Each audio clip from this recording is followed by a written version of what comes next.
এই হচ্ছে সুবিশাল সেই সরোবর যার নাম নরেন্দ্র সরোবর। নরেন্দ্র নামটা শুনেই বোঝা যাচ্ছে যে স্বামী বিবেকানন্দ বিজড়িত কোনো স্থানে এসেছি।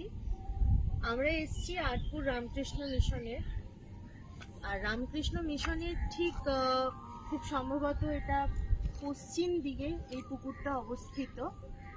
এখানে স্বামী বিবেকানন্দ তার সঙ্গীদের সাথে সাঁতার কাটতে আসতেন এবং আমরা জানি 1886 খ্রিস্টাব্দের 24শে ডিসেম্বর একটা ঐতিহাসিক রাত ছিল। সেই রাত্রে 8 জন গুরুভাই সহকারে স্বামী বিবেকানন্দ সন্ন্যাস নিয়েছিলেন। এই সাংসারিক জীবনের মোহমায়া থেকে নিজেকে মুক্ত করে তারা সন্ন্যাস নিয়েছিলেন।